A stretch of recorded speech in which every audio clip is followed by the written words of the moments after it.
Clara had dreamt about this day not with the feverish impatience of a young bride, but with the quiet, contented anticipation of a woman who knew the value of a second chance. At 62, she had believed the grand romantic chapters of her life were written, bound, and shelved. Her first husband, a kind but unassuming history professor, had passed away a decade ago, leaving a void that she had filled with her passions, teaching art to community college students, managing her discreet but formidable investment portfolio, and cultivating a serene life. Then, Arthur had walked into her art history class, a retired CEO with a quiet curiosity and eyes that held a hint of a sadness she recognized. Their love story was a gentle composition, a slow burn of shared dinners, long walks, and the comfortable silence of two people who had already lived full lives and were ready to write a new, final chapter together. If you're watching, please like and subscribe to the channel, and tell me in the comments where in the world you're from. The Vineyard was Arthur's choice,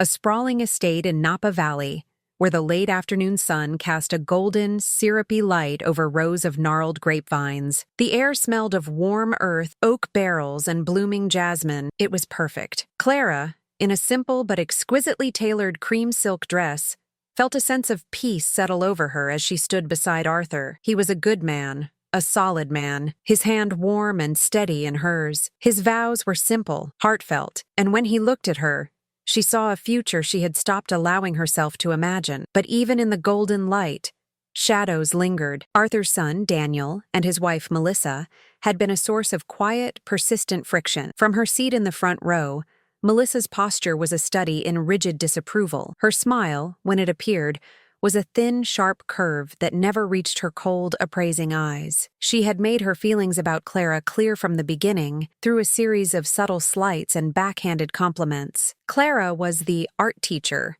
the retiree, a woman of modest means who had, in Melissa's eyes, somehow ensnared a wealthy, vulnerable widower. Melissa saw the relationship not as a romance, but as a hostile takeover of her future inheritance. During the reception, held on a wide stone terrace overlooking the valley, the tension was a low hum beneath the cheerful clinking of champagne glasses. Arthur was radiant, pulling Clara close, whispering in her ear, oblivious to the storm clouds gathering in his own family. Daniel was a ghost at the feast, his face pale, his movements stiff, always under the watchful eye of his wife. The moment came after the toasts. Arthur had just delivered a beautiful, tearful tribute to his late wife, and then to Clara, his second chance at sunshine. As the applause subsided, Melissa threaded her way through the small crowd of guests. Her expression was unreadable. She stopped directly in front of Clara, who smiled, ready to accept a begrudging congratulation, to make peace. If you're watching, please like and subscribe to the channel and tell me in the comments where in the world you're from. Instead,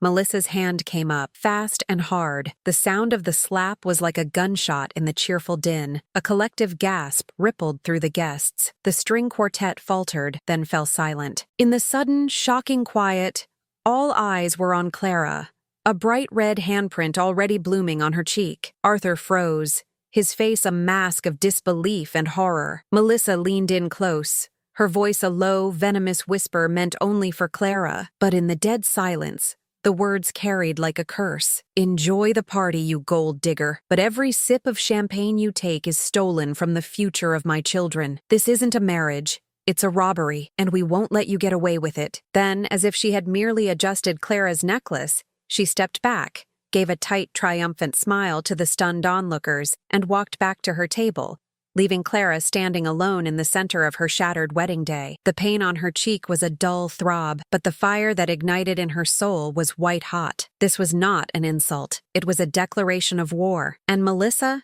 in her arrogant cruelty, had no idea who she had just challenged to a fight. Clara awoke the next morning to the muted light of dawn filtering through the drapes of the bridal suite. The scent of jasmine and old wine still hung in the air, a ghost of the celebration that had been so brutally desecrated. The ache on her cheek had subsided to a dull, tender bruise, but the echo of the slap and the venom of Melissa's words had settled deep in her heart. It was a cold, heavy stone of betrayal. Arthur was already awake, sitting in an armchair by the window, his shoulders slumped. He looked older, the joy of the previous day completely erased, replaced by a deep, weary sadness. When he saw she was awake, he came to her, his face a mask of anguish and apology. "Clara, I am so sorry," he whispered, taking her hand. I don't know what to say. What Melissa did, it was monstrous.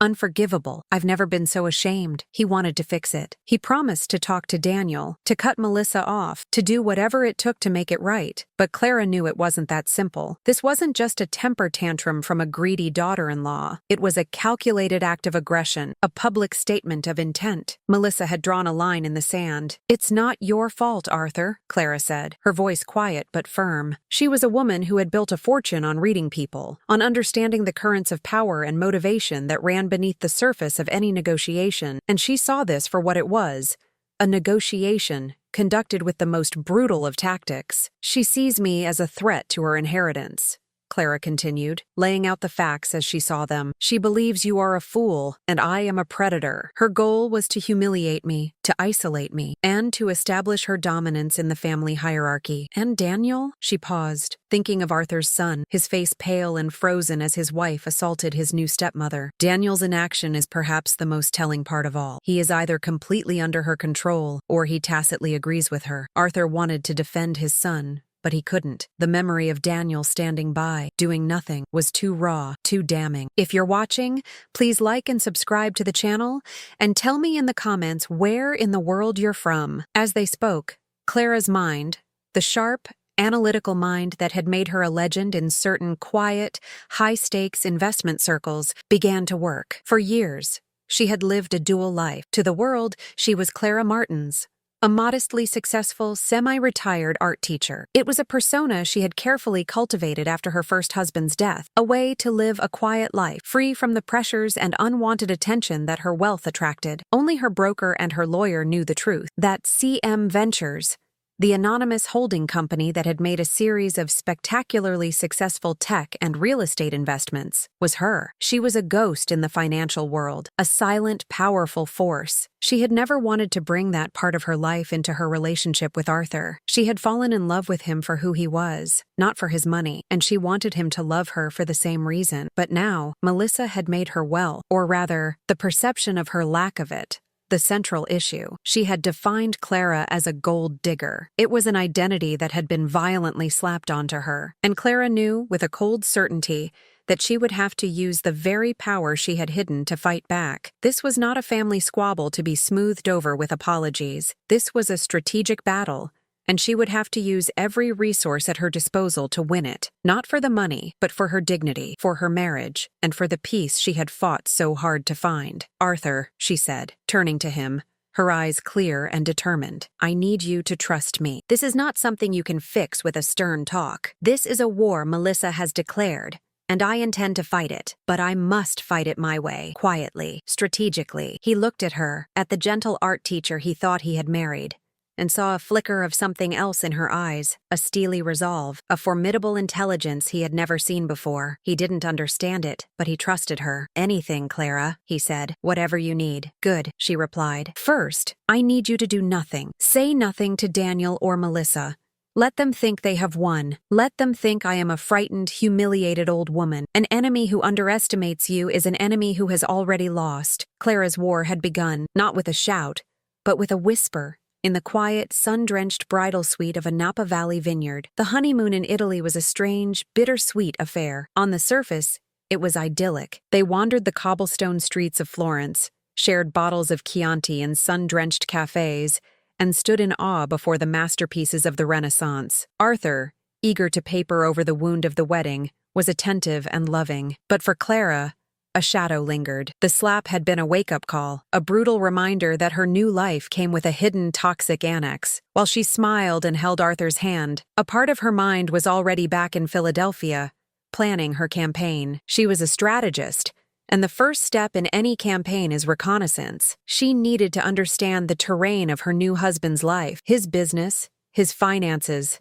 and the complicated, fraught relationship with his son. Upon their return, Clara began her investigation under the guise of a loving, interested new wife. "Arthur, darling," she said one afternoon, as he was sorting through a pile of mail in his home office, "I feel like I know so little about the business that consumed you for so many years. I'd love to understand it better, to understand you better." Arthur, flattered and eager to share his life's work with her, was an open book. He explained the history of Harrington & Son, the successful manufacturing company his father had founded, and that he had expanded into an industry leader. He spoke with pride of its legacy, of the employees who had been with him for decades. But as he spoke, Clara, with her investor's ear, detected a note of something else in his voice, a wistful, almost elegiac tone. He spoke of the company's glory, days in the past tense. With his blessing, she began to spend time in his office, ostensibly to help him organize his archives for a memoir he might one day write. In reality,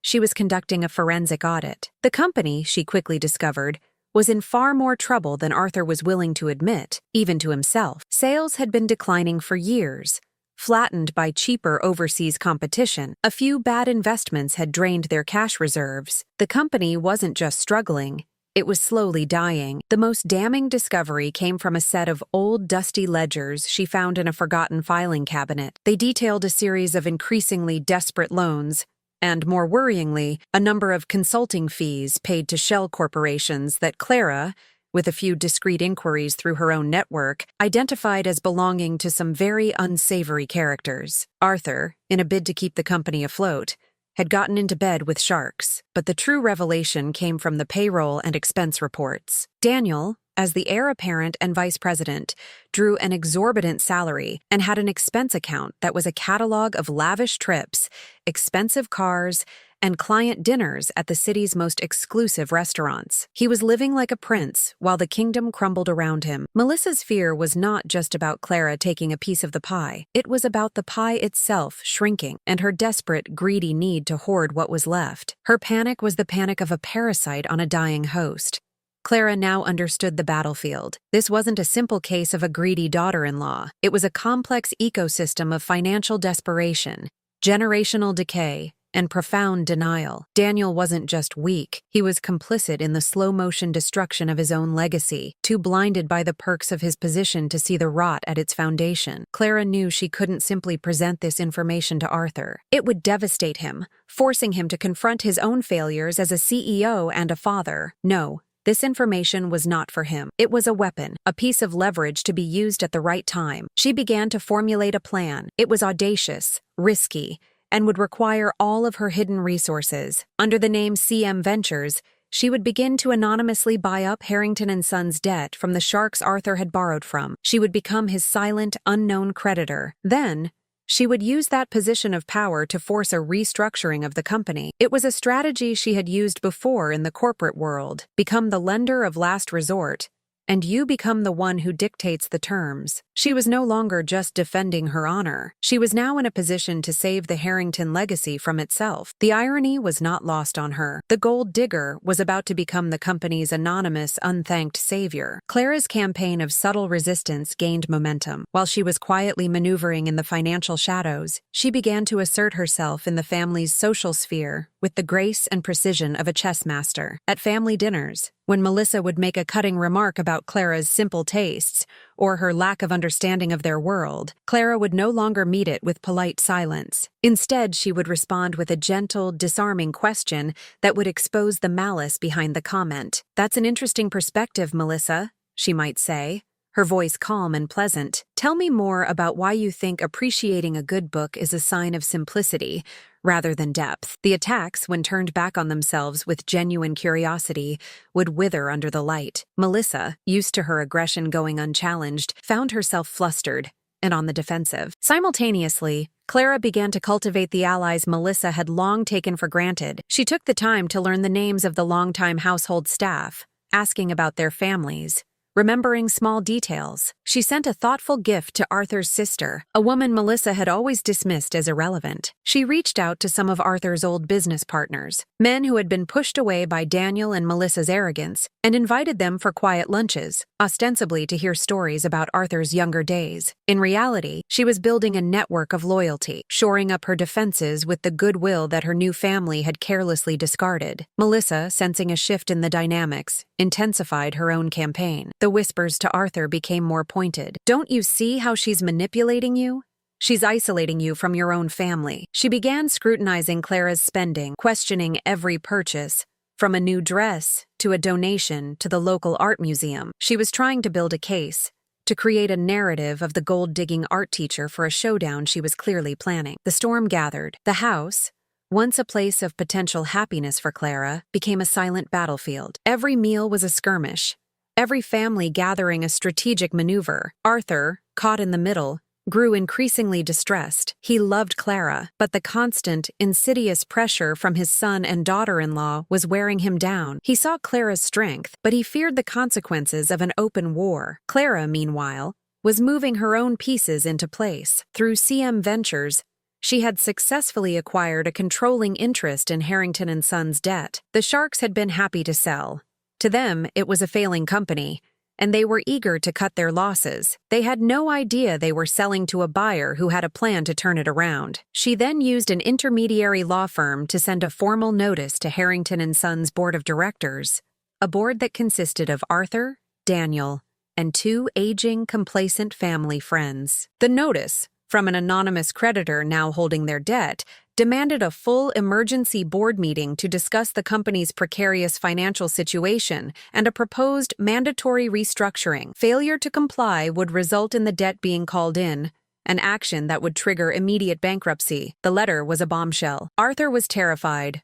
Daniel was panicked, and Melissa, seeing her financial future about to go up in flames, was enraged. She was convinced this was the work of a hostile competitor, a vulture circling their dying company. She had no idea the vulture was the same woman who sat across from her at the dinner table, calmly discussing the merits of a new Monet exhibit. The date for the board meeting was set. Melissa, though not a board member, insisted she be present to protect the family's interests. Clara, as Arthur's wife, also announced her intention to attend, as a silent observer. The stage was set for the final confrontation. Melissa believed she was walking into a fight to save her inheritance from an outside threat. She was about to find out the threat had been living in her house all along. In the week leading up to the board meeting, Melissa made her most audacious move yet. It was a formal, legal gambit, delivered not with a slap, but with the cold, impersonal rustle of legal papers. She and Daniel, through their lawyer, presented Arthur with a post-nuptial agreement. The document was a masterpiece of passive-aggressive legal maneuvering. It was framed as a prudent measure to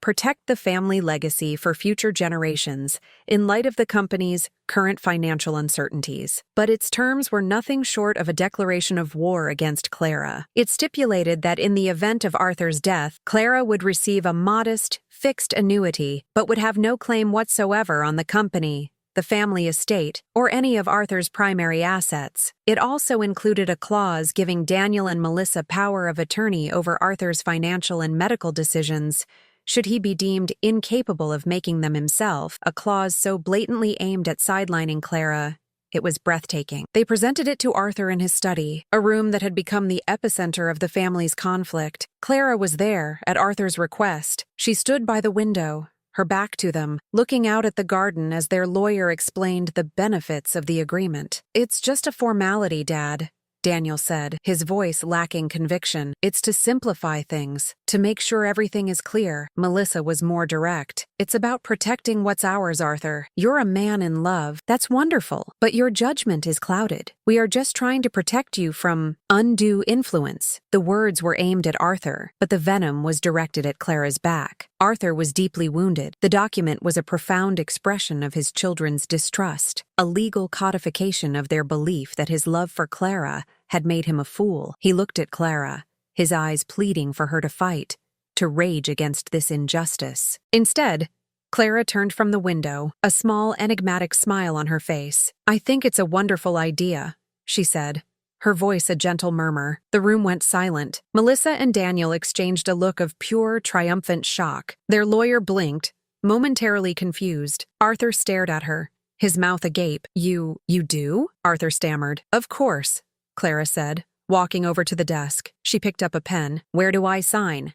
After all, my primary concern has always been your happiness and the security of your family's legacy." She looked directly at Melissa, her smile never wavering. "I have no interest in your money." This was a move so far outside their calculations that it left them utterly disoriented. They had expected a fight, tears, accusations. They had expected her to reveal her true colors as a gold digger. Instead, she had willingly, cheerfully, agreed to be legally disinherited. They had won. They had won so easily, in fact, that it felt wrong. The victory was hollow, unsettling. They had built a massive, elaborate trap, and their prey had just walked into it, humming a pleasant tune. Clara signed the document with a flourish, her signature a graceful, confident script. "There," she said, pushing the papers back across the desk. "All settled. Now, if you'll excuse me, I have some reading to do to prepare for this big board meeting." She walked out of the room, leaving the three of them in a stunned silence. Melissa's triumphant smirk was already beginning to fade, replaced by a flicker of deep, profound unease. She had won the battle she had been planning, but a small, cold voice in the back of her mind whispered that she had just made a catastrophic error in a war she didn't even understand she was fighting. Clara's willing signature was not an act of surrender. It was the calm, confident move of a chess master who has just sacrificed a pawn to put the king in an inescapable checkmate. In the days following the signing of the post-nuptial agreement, a quiet, almost serene calm descended upon the household. Melissa, convinced of her absolute victory, became magnanimous in her triumph. She treated Clara with a kind of pitying condescension, the way one might treat a defeated but harmless adversary. She had legally firewalled the family fortune from the gold digger, and now she could afford to be generous. She was blind to the fact that Clara's serene smile was not one of defeat, but of profound, focused patience. The real work was happening far from the tense family dinners and whispered insults. Clara retreated into her world, the one they knew nothing about. Her days were a quiet mobilization. She converted a small, unused guest room into a temporary war room. The walls, once bare, were now covered with financial charts, corporate structure diagrams of Harrington and Son, and profiles of the two other board members. She operated with the quiet efficiency of a seasoned general preparing for a decisive battle. Her first call was to Jonathan Reed, her lawyer for the past 20 years. Jonathan was a shrewd, silver-haired man who looked more like a university professor than a high-powered corporate attorney. He was one of the only people on Earth who knew the true extent of Clara's wealth and the identity behind CM Ventures. "Jonathan," she said, her voice crisp and clear over the phone, "I'm calling in the cavalry." She explained the situation in precise, emotionless detail: the failing company, the debt she had acquired, the upcoming board meeting. She emailed him copies of the company's financials and the notice from her own intermediary law firm demanding the meeting. "So the predator has become the protector," Jonathan mused, a note of admiration in his voice. "This is going to be a fascinating piece of theater. What is your objective, Clara? A hostile takeover?" "No," Clara replied firmly, "not hostile. A rescue. Arthur loves this company. It's his father's legacy. My objective is to save it, restructure it, and make it profitable again. And in the process, to teach his daughter-in-law a lesson in the difference between wealth and value." For the next few days, she and Jonathan worked tirelessly. They drafted a comprehensive restructuring plan for Harrington and Son. It was ruthless, but brilliant. It involved selling off underperforming assets, modernizing the production lines, and renegotiating supply chain contracts. It would be painful in the short term, involving layoffs and significant changes, but it would save the company from bankruptcy and set it on a path to long-term stability. Her next call was to her broker, a young, hungry genius named Ben, who managed the day-to-day operations of CM Ventures. "Ben," she said, "I need a complete, audited, and notarized statement of CM Ventures' assets and my position as sole proprietor. And I need a separate portfolio detailing my personal private holdings. I need them delivered to Jonathan's office by Friday. No digital copies, hard copies only." "Something big is happening, isn't it?" Ben asked, the excitement evident in his voice. "Something necessary," Clara replied. The final piece was the most delicate. Clara knew that when she made her move, the shock would be immense, especially for Arthur. He would feel betrayed, not by her actions, but by her secrecy. She had to prepare the ground. One evening, she sat with him in the living room, a fire crackling in the hearth. She took his hand. "Arthur," she began softly, "I have not been entirely honest with you, not about who I am." She told him a part of the truth. She explained that her first husband had been a savvy investor and had left her with a respectable portfolio. She told him that after his death, she had taken an interest in finance and, with the help of good advisors, had become a successful private investor. She framed it as a hobby, something she did for intellectual stimulation, a secret she kept because she never wanted a man to be interested in her for her money. "I have my own resources, Arthur," she said, looking him in the eye. "More than enough. I married you for love, and for love alone. The post-nuptial agreement meant nothing to me because your money means nothing to me. Arthur was stunned, but also relieved. It explained her strange calm, her lack of concern about the post-nup. He thought he was protecting her, and all along she had been perfectly capable of protecting herself. What he didn't know, what she was not yet ready to tell him, was the sheer scale of her success. He thought she had a respectable portfolio. He had no idea she had an empire. The pieces were in place.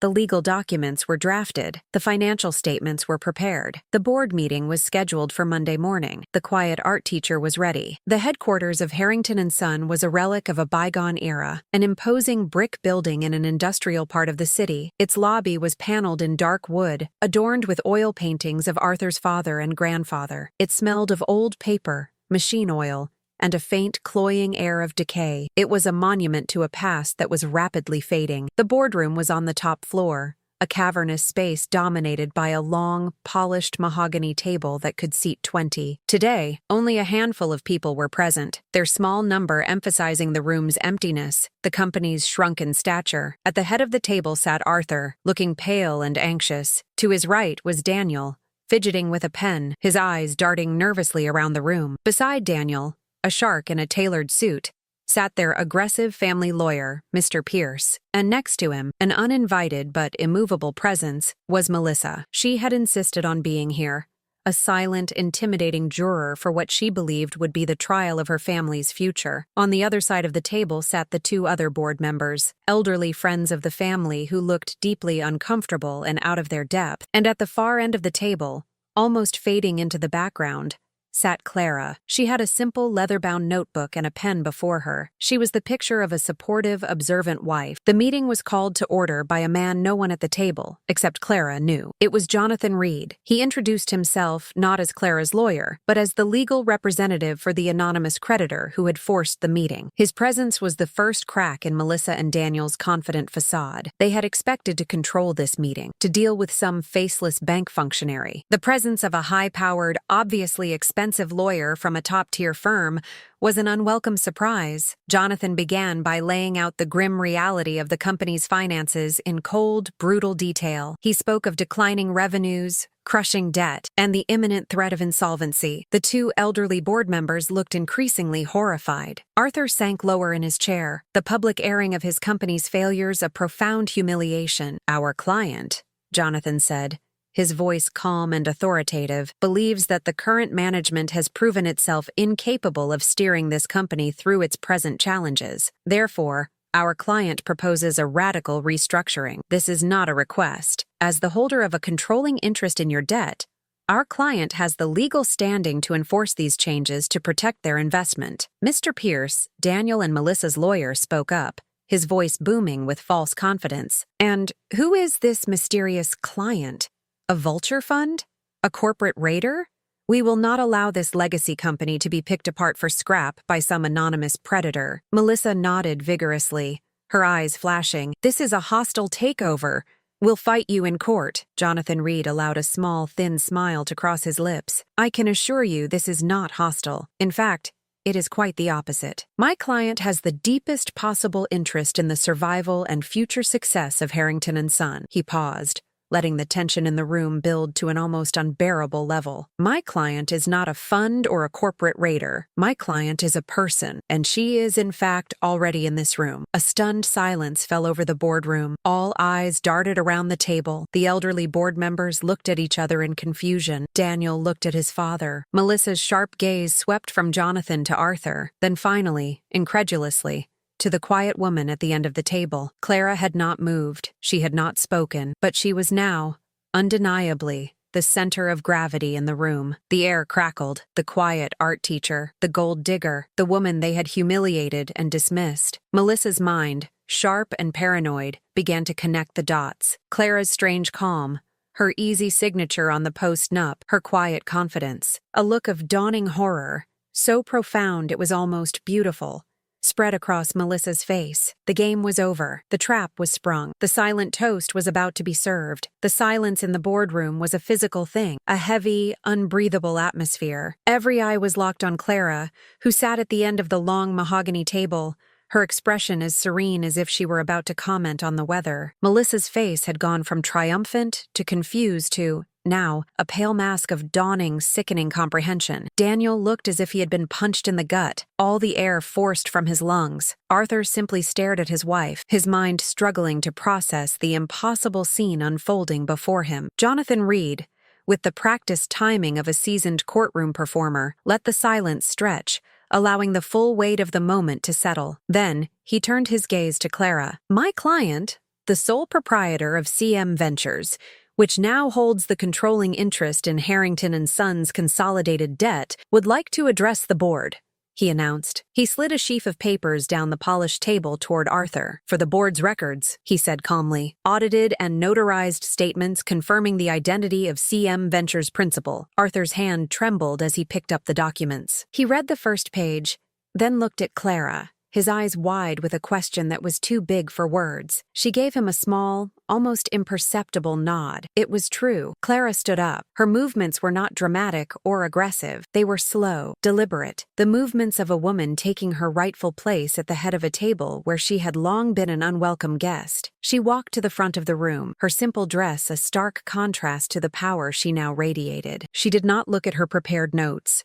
She looked directly at Melissa. Her voice, when she spoke, was not loud, but it filled the vast, silent room with an unshakable authority. Good morning, she began. My name is Clara Martins.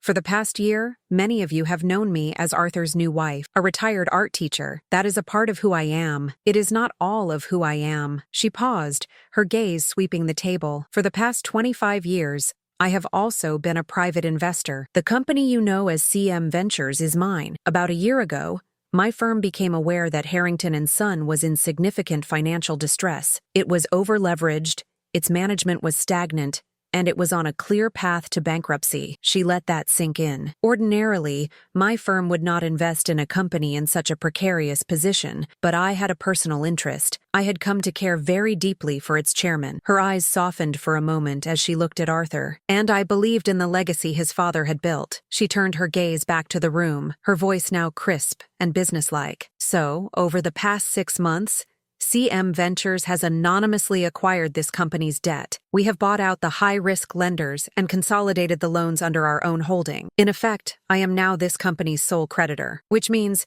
according to the covenants of those loans, covenants that current management clearly did not read carefully, I have the right to approve any and all executive decisions, to appoint new board members, and to implement a full and immediate restructuring. She placed her hands on the back of Arthur's chair. As my first act, I would like to reassure the board that Arthur Harrington will be staying on as chairman. His historical knowledge is invaluable. However, he will now have a new partner. Then, she looked directly at Melissa, her eyes holding no anger, no triumph, only a cold, clear finality. The slap at my wedding, Melissa, was a vulgar display, she said, her voice dropping slightly. But your words were what I will never forget. You accused me of robbing the future of your children. You were so busy counting the money you believed was yours, so blinded by your own greed, that you never once thought to ask a simple question. Who am I? She let the question hang in the air. You saw a simple art teacher, an easy target. You never saw the woman who was, at that very moment, silently saving the company you were actively helping to bankrupt with your parasitic lifestyle. She picked up a folder Jonathan had placed on the table. This is the restructuring plan. It involves painful cuts, but it will save the company. As for the board, we will be voting to remove 2 members and add 2 new ones. Mr. Reed will be one. I will be the other. Her gaze fell on Daniel. Daniel? Your position as vice president is being eliminated. Your performance has been unsatisfactory. We are creating a new, junior-level role for you in plant operations. You will learn this business from the ground up. Your salary will be adjusted accordingly. Finally, her eyes returned to Melissa, who looked as if she had been turned to stone. And as for your allowance from the company, Melissa, consider it cut off, as of this moment. Clara's voice was a quiet, devastating whisper. The party, as you so elegantly put it, is over. She had not raised her voice. She had not made a single threat. But she had, with the calm precision of a surgeon, just dismantled Melissa's entire world. It was a silent, brutal, and exquisitely delivered toast to the new queen of the castle. The aftermath of the board meeting was not a loud explosion, but but a slow, silent collapse. Melissa and Daniel left the boardroom without another word, their lawyer trailing behind them, his face ashen. They were a defeated army in full retreat. The two elderly board members, stunned but recognizing the new power dynamic, voted in favor of all of Clara's proposals without dissent. The restructuring had begun. That evening, the house was quiet, but it was a different kind of quiet. It was not the heavy silence of grief or tension, but the clean, empty silence of a storm that has passed. Arthur sat in his study, the documents from the meeting spread out on his desk. He had been reading them for hours, trying to reconcile the two versions of the woman he had married, the gentle art teacher and the formidable corporate strategist. When Clara entered, he looked up, his face a complex mixture of awe, hurt, and profound love. "You should have told me," he whispered, his voice thick with emotion. "Would you have believed me?" Clara asked softly, coming to stand behind his chair, her hands resting on his shoulders. "And would it have mattered? I fell in love with Arthur Harrington, the kind man who took my art class.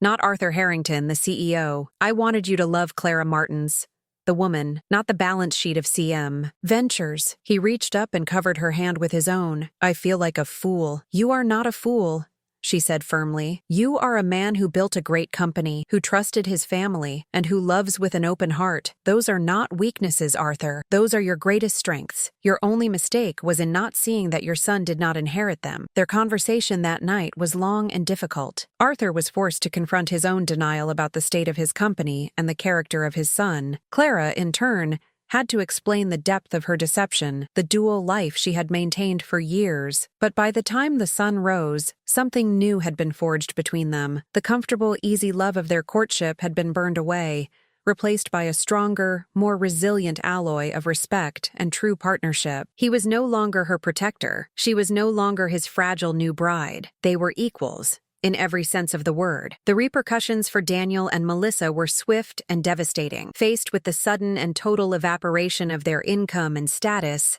their marriage, which had been built on a foundation of shared greed and ambition, crumbled. The arguments were vicious, the recriminations brutal. Melissa blamed Daniel for his weakness, for not standing up to his father, for allowing Clara to outmaneuver them. Daniel, finally free from the fog of her influence, saw her for what she was, a hollow, grasping woman who had never loved him, only what he represented. Within a month, Melissa had filed for divorce and moved out, taking with her the jewelry and designer clothes, the only assets she had ever truly valued. She disappeared from their lives, a bitter ghost who would occasionally surface in gossip columns, attached to another wealthy aging man. Daniel, stripped of his title, his wife, and his pride, hit rock bottom. For weeks, he drifted, a ghost in his own life. Then one day, he showed up at the Harrington and Son manufacturing plant. He found his father and Clara on the factory floor, reviewing the installation of a new piece of machinery. He was humbled, broken. He didn't make excuses. He simply apologized to his father for his blindness and his weakness, and to Clara for his cowardice and his complicity in Melissa's cruelty. "I don't expect you to forgive me," he said, his voice quiet, "but I want to earn back your respect. I'll take the job, the one on the floor. I want to learn what this company really is, what my grandfather actually built." Clara looked at him, at this man who had stood by and watched his wife slap her, and saw not an enemy, but a casualty of a war he hadn't understood. She saw a glimmer of the good man his father was. "The position is still open," she said simply. "Your shift starts at 6 a.m. tomorrow." It was not forgiveness. It was a chance to rebuild, not an inheritance, but a character. The first step on a long, hard road back to redemption. 1 year later, on their first anniversary, Clara and Arthur were not at a fancy restaurant or on an exotic vacation. They were in Clara's secret garden. It was not a manicured plot of roses, but a sprawling, spectacular rooftop garden atop a downtown penthouse apartment that no one, not even Arthur, had known she owned. It was her sanctuary, a riot of color and life, with views that swept across the entire city. The past year had been one of profound transformation. Under Clara's steady, experienced hand, Harrington and Son had been reborn. The painful cuts had been made, the new technology implemented, and the company was, for the first time in a decade, profitable. Arthur, freed from the stress of sole command and invigorated by Clara's vision, had rediscovered his love for the business. He was happier than she had ever seen him. Daniel was still working on the factory floor. He was leaner, his hands were calloused, and the entitled softness had been burned out of him by long hours and hard labor. He had started to earn the respect of the men he worked alongside, men who had previously resented him. He and his father were slowly, tentatively rebuilding their relationship, not as CEO and heir, but as two men. Clara had finally, fully, stepped out from behind the persona of the quiet art teacher. She had not returned to teaching, but she had become one of the city's most significant, albeit anonymous, arts patrons, her foundation funding new public works and supporting struggling artists. She was a silent, powerful force for good, her name unknown, but her impact felt across the city. She had integrated the two halves of her life, the shrewd investor and the lover of beauty, into a single,